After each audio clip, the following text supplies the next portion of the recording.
بسم اللہ الرحمن الرحیم الحمد للہ رب العالمین والعاقبۃ للمتقین والصلاة والسلام علی سید الانبیاء والمرسلین محمد وعلی آلہ واصحابہ ومن ہدی بہدیہ الی یوم الدین.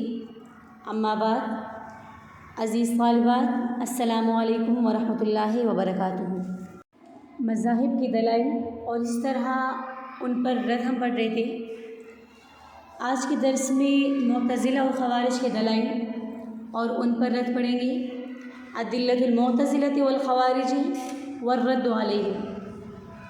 تو معتزلہ اور خوارج اعمال کے جزء ایمان ہونے، اور ان کے نزدیک اعمال جزء ایمان ہیں، تو اگر کوئی عمل نہ کرے نیک عمل تو وہ ایمان سے خارج ہو جاتا ہے ان کے نزدیک.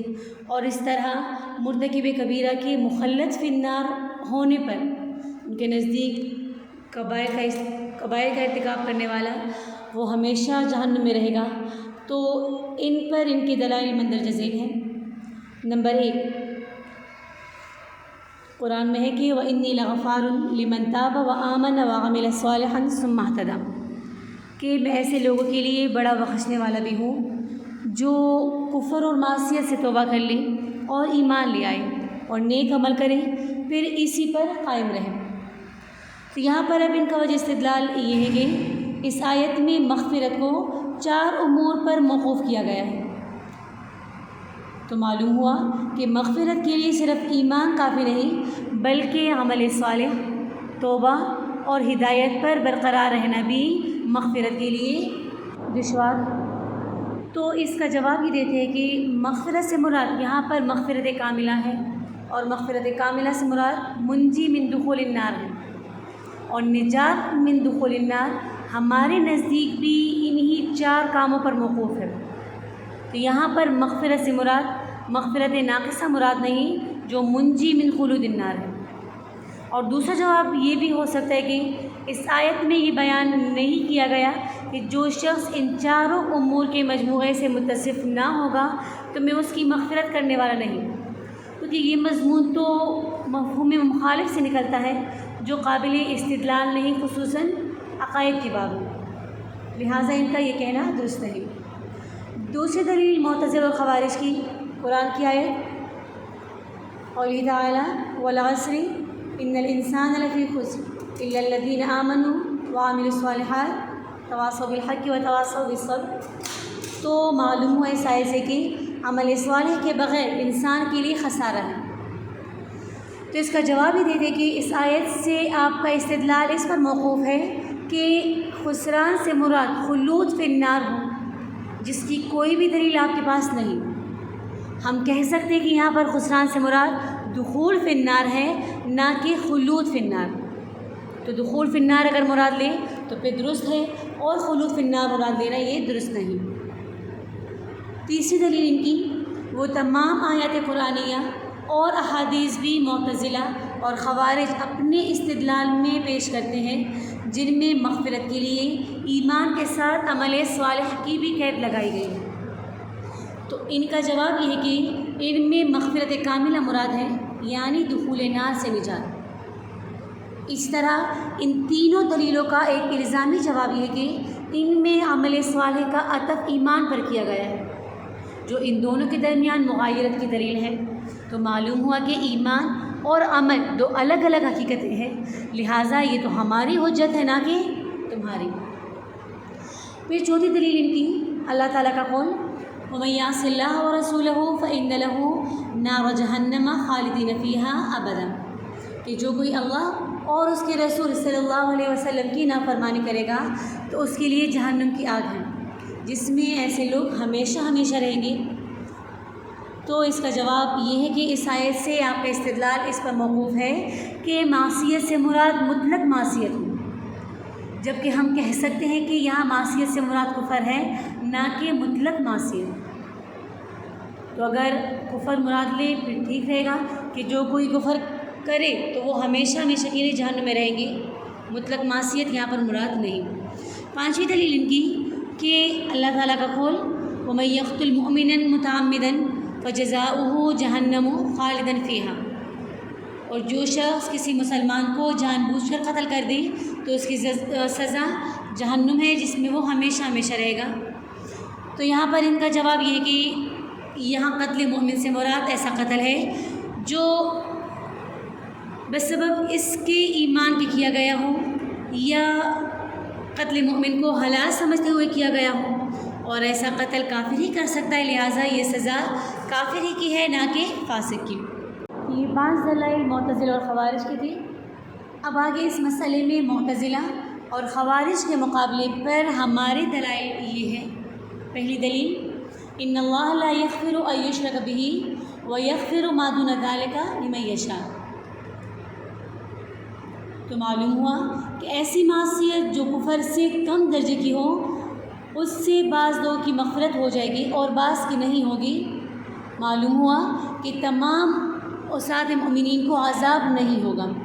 یہ آیت معتزلہ اور خوارج کے خلاف تو اس لیے حجت ہے کہ اس سے کچھ عصاة مومنین کی مغفرت ثابت ہے، اور یہی آیت مرجئہ کے خلاف بھی حجت ہے، کیونکہ مرجئہ تو اعمال کو کچھ سمجھتے ہی نہیں، یعنی اعمال کا کرنا نجات یا عدم نجات کے لیے کوئی ضروری نہیں، جبکہ اس سے ثابت ہوا کہ کچھ عصاة مومنین کی مغفرت نہیں ہوگی بلکہ ان کو عذاب ہوگا۔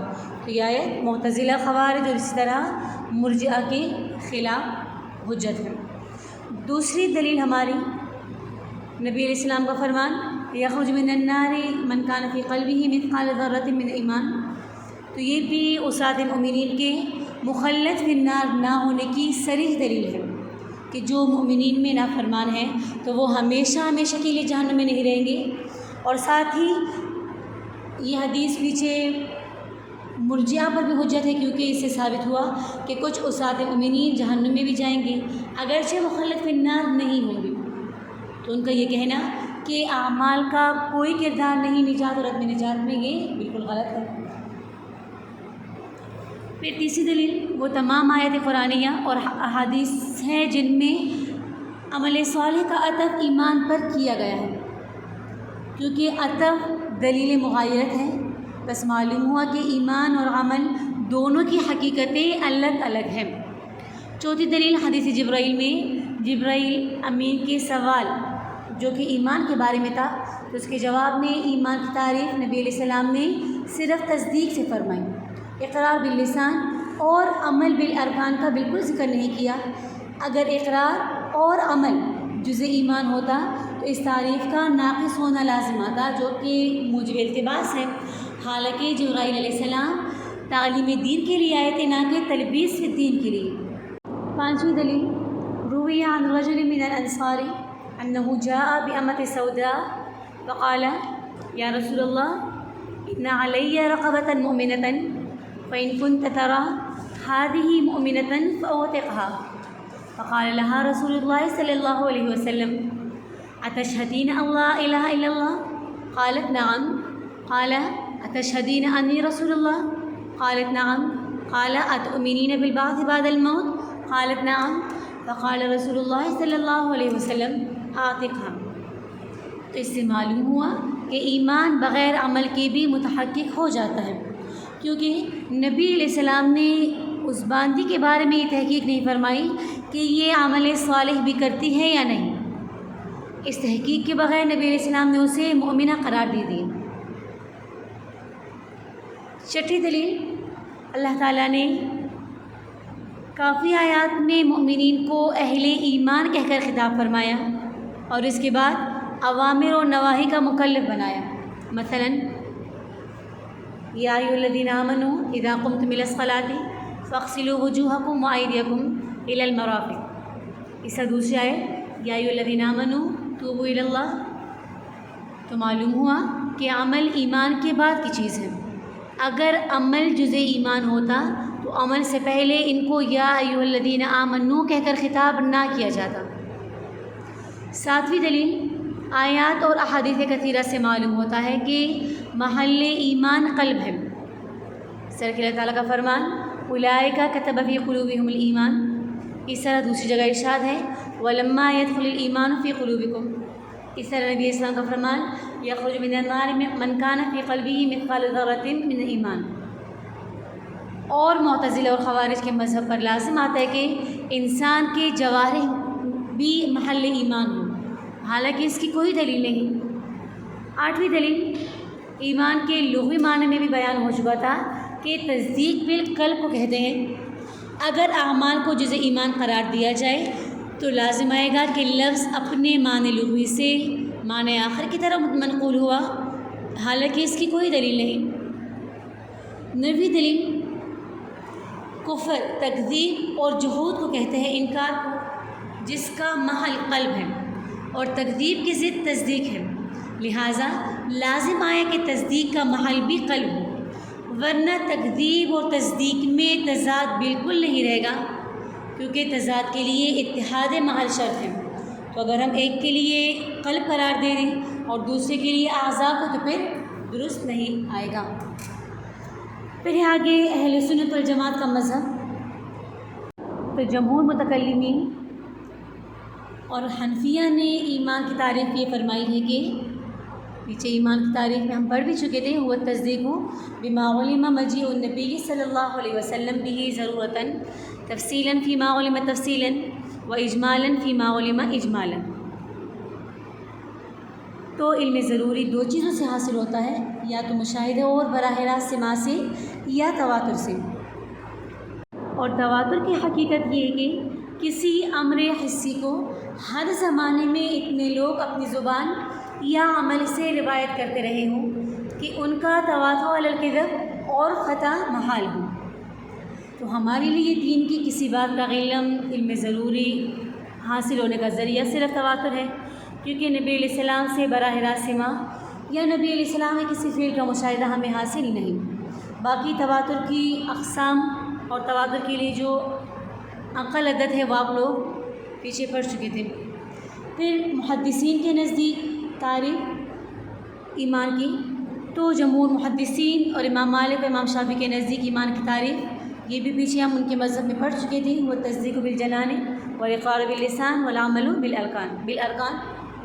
اور پھر اس میں جو ان کا اختلاف تھا، اشکال اور اس کے جوابات، یہ بھی پیچھے ان کے مذہب میں تفصیلاً گزر چکا۔